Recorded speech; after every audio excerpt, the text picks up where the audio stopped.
Hello, everybody. Day 2 is coming to an end. Don't be sad that it's gone. Be happy that you love something so much that when it's gone, you miss it that much. Shout out to that incredible plug and play run. Day 2, you know, everybody had the Mario block being the bangers, but this has been kind of a crazy whirlwind day. We raised $785 so far, which is fantastic. Another 15 would be to 1,800. Should be nice. We have all day tomorrow.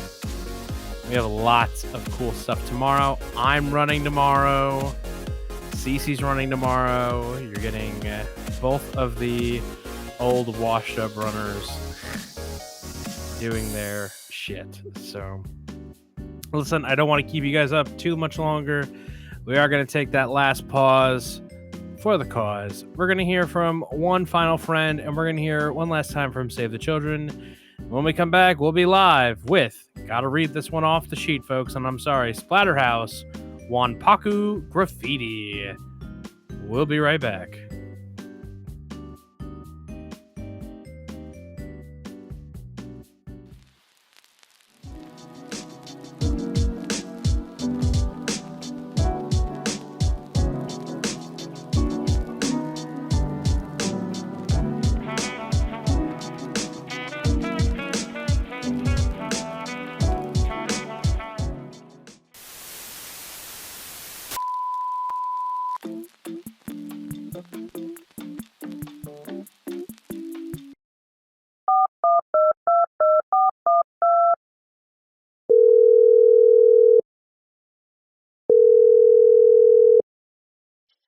Thank you for calling the offices of Dayman.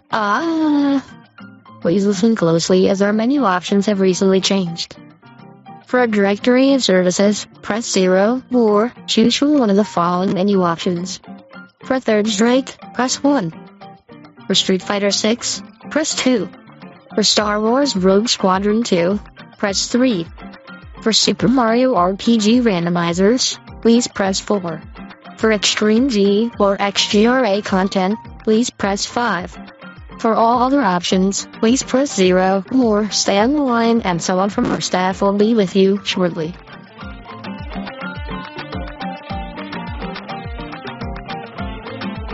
Interested in more Dayman content? You can check out his stream at twitch.tv/Dayman or twitch.tv/DaymanAAA.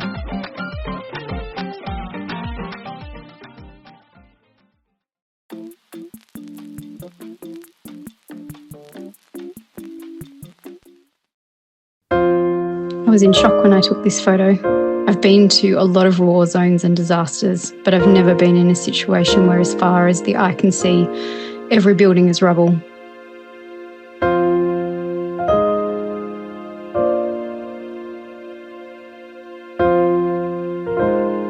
It's important to show this, just to show more than anything, the work that's being done by African doctors.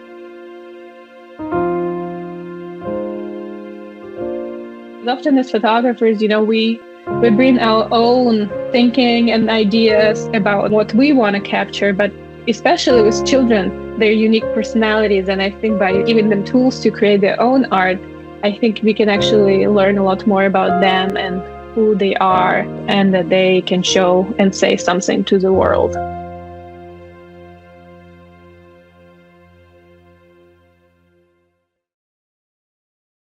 Everybody, it's time for the final run of the evening. Yeah. Here we are. Normally I would let CJ do it, but I said, you know what? I'm here. Why not? Yeah, I mean, totally valid. Yeah, and we're here with Bo. Say hi, Bo. Hi, Bo. Hi, hey, there you go. And yeah, real quick, we did get a $20 donation from Mama CJ. Mama CJ says, "Amazing job today, Bo. Welcome to the team." Thanks, Mama CJ. That's so kind. Well, hopefully this run will be fun. As it's been hinted at, this is a really, really old NES horror platformer. It's a spin-off sequel from like an arcade beat 'em up of times past, and it's kind of a prequel, but we're not going to see why in the run we're doing today. We're just doing the 80%. So there's a couple things I want to get out of the way before we start. The first thing that we're going to do is we're going to start the game, and then we're going to reset the console and then continue, and that saves us like 8 to 10 seconds from watching a cutscene. So, you know, very elite speed tech. And then the second thing that we're going to do is, chat, I need you to get your best dancing emotes ready, because within the first 2 minutes of the run, we're all going to do a dance routine together, okay? So I need you to get them prepped, find the best ones that you have, and get ready. You'll know when it's time. I promise. So I think that's everything I wanted to cover beforehand, so I think we're good to get going here. So let's get started in 3, 2, 1, go. And the reset. All right. So this is Splatterhouse Wanpaku Grafitti. It's a parody game. I don't know if that's clear yet. It will be very clear very soon. It was as mentioned, it's a sequel for like an arcade style beat 'em up game that happened before. So we're playing the same protagonist from that game. Our name is Rick, and we are trying to save our girlfriend Jennifer, who has been kidnapped by the Pumpkin King. And obviously that is no bueno. So we are doing what we can to help her out. Okay, chat. Are you ready? We gotta do the dance. This is this is legally distinct Thriller. I believe we can refer to it as the Exciter. It works. It fits the meter. There's nothing you can do during this section. None of these enemies are interactable. We literally just get to do the dance with the gang. So this is the kind of game that you're in for, chat room. So if this seems like it's going to be a good time, then I have good news for you. So this is kind of just an auto scroller mini boss section here. We're going to be chopping up some zombies. The goal is for us to take out 2 of these fellas per side. It just kind of makes the cadence for taking them out easier, and we're dodging some very, very easy to dodge projectiles while doing so. So there's only 2 things you can do in this game. You can jump, and you can swing your little cleaver. That's it. I mean, you can move as well, I suppose. But we are going to be doing a couple of things to try to save time. For the most part, it is just going to be not dying. There's a lot of really treacherous spots in this game. And thankfully, restoring your health isn't too bad. And we're going to be getting more health as the game progresses, because it has an experience point system. In the top left-hand corner there, you can see that there's a number. Basically, every time we fill that up, we get 1 additional pip of health, which makes it a little bit easier as the game goes on. And here we're fighting everybody's favorite horror villain, Haunted Bookshelf. If it wasn't clear, this is a game that is based pretty much entirely on horror film parody stuff, which is really surprising because this was a Japan-only release, and a lot of the references in the game are actually to Western horror. So this, for example, is The Exorcist. We're going to try to get a quick kill on this boss. Let me see if I can get it here. Oh, nope. We'll still be able to get it, but it's going to be a little bit slower. This boss normally flies around, and these chairs are really annoying, but if you put them in the corner and wallop them a little bit, it's not too bad. So now we're going to go to the second of 7 stages. This stage is called the Cesspool of Bile, which, as you might imagine, is a lovely place to be. But in order to go down into the sewers, we first must go up so that we can fight an oven that spawns chicken monsters. Oven, you say? Yeah, an oven. Well, more accurately, we're fighting the steak knives that are flying around the oven. Yeah. So this is boss 2. In when you in cold the food and out hot eat the food. You're so right. I know that this is a reference. I don't know if there's a follow-up to it. But yeah, this is this is the second boss. We basically just have to hit the knives enough times, and then the floor is going to break underneath us. So we're trying for a little bit of, I think it's speed tech. I genuinely don't know. But if we fall right through the floor, we didn't get it. If you're standing on the floor when it explodes, you do that like bounce up into the air. If you're in the air when that happens, you just kind of fall through. So you can be a little bit safer. And so now, as promised, we went up to get down, and we are now in the sewers where we're fighting some horrible leech monsters and some adorable little mice. There's going to be this is the first point in the game where we get introduced to being in the water, and as you can probably tell, being in the water is awful. It's extremely aside from it being horrific, it's extremely slow. It slows down everything, your movement, your jumps, everything is slow when you're in the water. So we want to try to stay out of the water as much as possible. And nice. There's a lot of little optimizations that we can try to do, like jumping at specific points so that we land on surfaces. This is Mouse Rat. We can't move right unless we are killing these little mice. I don't know what this fellow would be a reference to. Maybe like a Ghostbusters thing, like a gross green greebly guy. But we can't move to the right without hitting the little mice. There are two patterns they can give you. One of them is really trolly. Anytime you get hit by a mouse, you get launched all the way back to the left-hand side, and you've got to walk through it all again. So I'm extremely happy we got that in first try. And now You said his name is Mouse Rat? yeah, I don't actually think it has a name, but that's it. I feel like that's an appropriate. I'm not sure if it's a mouse or a rat, so it's Mouse Rat. Okay, you know what? There you go. Yeah, so now we're in Devil Town, and as everybody knows, if you jump onto a trash can while holding up, it'll spawn a shotgun. So that's what we did. So now we have a shotgun, which is excellent because we're going to be fighting flying chainsaws in a moment here. And what better way to deal with flying chainsaws than to shoot them with a shotgun, right? Yeah. So There you go. basically the shotgun is a big projectile that deletes a lot that's directly in the way. So we can use it to take out those double chainsaws at the same time, which saves us a little bit of time. And now we're going to be fighting, this is like the Alien ripoff. So this poor woman has spiders jumping out of her chest. The speed at which these enemies spawn is completely random. So I did do a ritual before the stream started, of course, to try to get them to show up faster. So we'll see if that works. But failing that, we basically just have to avoid these as much as possible and try not to take damage. So this is big auto scroller time, if y'all have anything this late at night. And if not, then we can yap about whatever. Yeah. All right. Well, there are two ways to do this, I suppose. The first way is to hit them like I am doing. And I'm doing this because obviously it increases your kill counter in the top left. I get experience for each of these nerds that we bonk, which means we get a little bit of extra health later on, which is awesome. But you can just dodge them.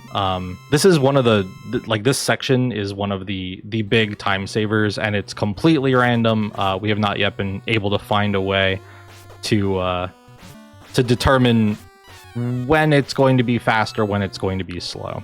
So now we're coming up through, this is almost the end of Devil Town. There will be one more street section after this, but first we got to go to church. So I hope everybody's excited to go to church. We're going to take out some zombies on the way in here, and there's a strange man at the front of the church, and we're gonna have to take care of him. This little boss fight is one that gives me a little bit of trouble, but basically we're gonna have this fine fella. He's gonna summon a bunch of little shadow birds that we need to try to take out. You get one opportunity to hit them as they're spawning. They float just low enough to the ground that you can hit them with your cleaver. If you miss, they keep flying around and they make it your problem. So we really want to take these out, take out as many of these as we can, because that spares us a bunch of problems later on. That was extremely good. I think that might be the best I've ever done that. And now he changes, because of course he does. And we're going to try to get him locked up in the corner here. Excellent. So that's this boss done. Now we're going to go into the last section of Devil Town. We are going to be picking up a shotgun in here the same way that we do in the previous section, which of course is by holding up when you jump on a trash can. Everybody knows that. That's common knowledge, I think, at this point. and we're gonna fight the Fly, the Kafka, the Fly, the very same. This fight, yeah, the very same. So this probably looks familiar. It's basically shot for shot from the Jeff Goldblum movie, which is fabulous. This fight is normally extremely annoying. He summons a lot of little ads that fly around and chase you, and you've got to wait. But we have a gun, so good fight. Now, we're only doing any percent tonight, but if you were doing the secret ending, you can actually go into that other door, and it sends you to Japan. Why Japan? Good question. Not sure. Not entirely sure. But there are 2 secret levels. That's one of them. And you need to clear that level to acquire a magic crystal ball, and you need 2 of them to get the secret ending. Which is where you find out, it's kind of, shout outs to Legs. You get 2 of those crystal balls, and that's kind of where we figure out that this could be like a prequel to the original Splatterhouse. As a cutscene at the end that harkens back to the first one. But we are now at Diamond Camp. At Diamond Camp, there are a couple of things we're going to be doing. Number 1 is limiting our time that we spend in the water, as mentioned earlier. And number 2 is going to be apparently getting hit by spikes a lot. Dodging skeletons and Jaws sharks, because we don't have a bigger boat, so all we can do is jump. This is, notably, I think a scientifically proven method to avoid shark attacks. You just jump over them in the water. It seems fine. But we're going to be going through this section, and when we get to the end of it, we're going to be fighting the boss of Diamond Lake. Now, chat, if you have any kind of photosensitivity, there is going to be flashing lights until we're done with this boss, so please look away. There will be one more time that this happens. It'll be at the end of the game, but just as a heads up, you want to protect them peepers. So this is the hash slinging slasher. As you can see, we're being attacked by a ghost with a spatula. And basically, there are 2 pieces of him. There are 2 parts to this fight. The first one is we missed one. The first one is the part that's throwing projectiles, and the second one is the actual spatula wielder. The projectiles will always spawn in the same location, one center, one right, one left. And the other one is completely RNG. So you kind of just have to hope for a good pattern that they'll land where you want. We got a pretty good pattern. We only missed the one just because it was out of reach. And now we're in Diamond Camp. These are obviously references to the Friday the 13th movies, except we are kind of the Jason Voorhees in this fun little parody game. So instead, we're getting Jaws, and there will be a teen wolf werewolf at the end of this that we'll have to deal with. Oops, spoilers. So now we have to go through the basement where everything is flooding. It's a quick little platforming section. Nothing super crazy here. And now we have the worst enemies in the game, probably. They're gross, first of all. And when you hit them, they kind of like let a little smaller monster out that you then also have to avoid. They all do the same amount of damage. They all knock you back the same amount. So it's just extra things to watch out for, which is not the best. It's less than fun. But we're well on our way to reaching the boss of this stage. Damage boost to get on top of these, and then we're going to be dodging some pots or some barrels, buckets. That's the right word. Dodging some buckets, and then we're going to be fighting the boss. So this boss is pretty straightforward. It is a werewolf. It jumps at you. It shoots projectiles at you. And then it puts up a powerful shield so that you cannot hit it back. So we basically wait until the shield goes down and then hope that it jumps towards us. Because as long as it does, we get like a really quick cleaver stab on it. If it jumps away from us, it's not like the end of the world. We can still get there. Oh. Okay. Well, we're gonna be doing this fight again. But that's all right. We didn't get too far in. So yes, this one gets pretty rough because there's just a lot to pay attention to. That said, the fight itself ends pretty quickly if you get decent cycles like what we're getting right now, with constantly jumping towards us and then running into things to take damage for no reason, as one does. Wow, this is great. Okay, only one jump away that time. Can you? Okay, that's the last hit. So that is the end of Diamond Camp. We're already through 5 stages. This next stage coming up is called Hell House Hill. There's no boss to this stage, actually, but I suppose that makes sense because the boss of this stage is kind of the platforming. We're going to be going over some like old school rope bridges soon. And if you fall in any of these, you start at the beginning of the stage. So we really want to avoid that happening basically as much as possible for pretty obvious reasons. These bats aren't as bad as the bats we're going to be seeing in the next stage, but they're not great. They still can bounce you into the pit. And then that, of course, is the end of your journey. Oh, come on, guys. Like so. But we are just about done. So now we're going to be going into the final stage of the game. This is just called Hell House. There's not too much left. Like we've been saying, this is a pretty short little, fun little spooky game. Well, spooky in air quotes, I suppose. So there's only a couple more things that we're going to be doing before this run is over. We're going to race this guy to the end here. If you go through that door, it takes you to Egypt. That's the other secret stage. This fella, though, to continue the game, has to throw you into the horrible mouth. And then we wake up in the Dark Souls gender changing coffin. So, you know, that works out pretty good. Okay. Now it's it's time for chainsaws too. Because the first fight was great. But we don't have a shotgun this time, which makes this one a little more difficult. We kind of want to try to manipulate them to come towards us in easy-to-hit positions. Should be the last one. Okay, that worked out. That could have been a little better, but wasn't the worst.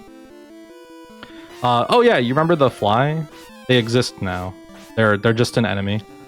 So now we're gonna typical enemy pipeline. Yeah, exactly. These have less than 4 HP though, which is nice for us. So we're now seeing a another set of platforming areas. If we fall into any pits on the floor, it drops us back at the center or at the start of that clock room. So we really want to avoid falling into any of those at all costs because that would be truly awful. This room is one of the hardest rooms to properly move through in the game. All of those bats have an opportunity to grab you, and if they do, you get stuck. This is what I was saying about these. Okay, we made it through. We're gonna have to tag the vending machine. Those bats can pick you up and they just carry you for a couple seconds, which, as you might imagine, is awful. And through that door is the final boss. So now it's time to face off against the Pumpkin King. We need to hit this fella 16 times, and his pattern is fully synced. So this is basically just a huge auto-scroller boss. We really can't die unless we're trying to. So this is basically going to be the end of the game. And chat room, as a reminder, when we reach the end of this, there is going to be a flashing lights warning. This one is a lot more serious than the last one, so just as a heads up for that. It's a lot more present, I guess. It's a lot more intense. That's the right word. So we've so far done 4 hits. Basically, the way that this boss works is he will always spawn once in the center, sometimes twice. In the beginning and towards the end, he spawns twice in the center, and then he'll always spawn on the right and then always spawn on the left. So same kind of idea as what our friend the hash slinging slasher did. But we are basically going to just be abusing these patterns because when he spawns on the left, if you hit him and then stand on the left, he can't hit you.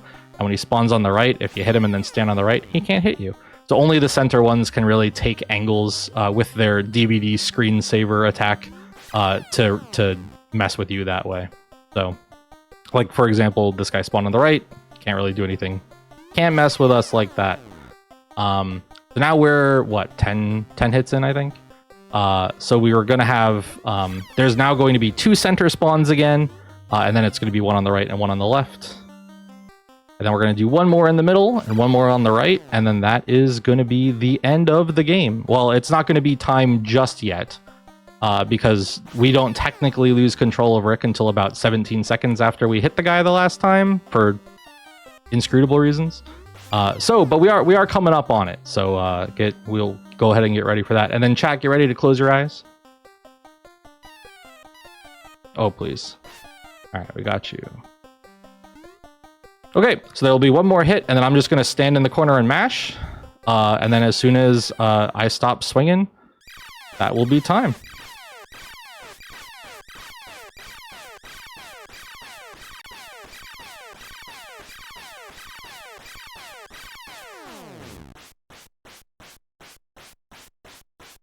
And time. Cool. So that was Wanpaku Graffiti. I hope you enjoyed this funny, goofy NES platformer horror game. Air quotes horror game. It's a really sweet little game. It's a lot of fun. I picked this up 2 weeks ago. It's not super difficult to get into, as I mentioned at the beginning. You can totally just you really only have 2 actions. You jump and you swing your sword. So the floor is very low. You can totally get into this really easily. The leaderboards update pretty regularly, and you don't have to have original hardware if that is a concern. You can totally just play it, which has and it's been a lot of fun for me. So we're kind of seeing the epilogue here, and this is exciting because it was a movie the whole time. So Jennifer was never in danger. You know, we were never fighting for our lives. Wait a second. Just because it was a movie doesn't mean Jennifer Wait a wasn't second. in danger. That's true. But also, what's happening? Maybe we didn't. Maybe it was more than a movie. Who can say? Aha. Yes. Quite Spooky. terrifying with the spookiness. So there is only one more thing. This is going to scroll up with a lovely message that I think will be a solid point to end it on. So while that scrolls into view, thank you for having me back for an impromptu run. I have been Debonair VT. Y'all can still call me Bo. And I will be back next weekend for more host shifts and a Curie % run. If you want to see more funny stuff like this, or you're interested in trying to convince somebody to pick up basically any speed game, I'm your bun. You can find me on Twitch and Blue Sky and YouTube everywhere as Debonair VT. So thanks y'all for having me. It's super awesome to be a part of SDAT this year, and doing so much too. Has just been so much fun. Well, we're very happy to have you, and thank you for doing the run. This was a lot of fun. Thank you everybody for watching, and who donated on day 2. We have a full day tomorrow, which is crazy. We have a whole extra day. It doesn't even... I'm tired already. And then we have a whole weekend too, which is a whole 4 days. So even after tomorrow, we won't be half done. But we are going to go back to intermission and find somewhere to send y'all for the night. So hang on, and we'll be right back.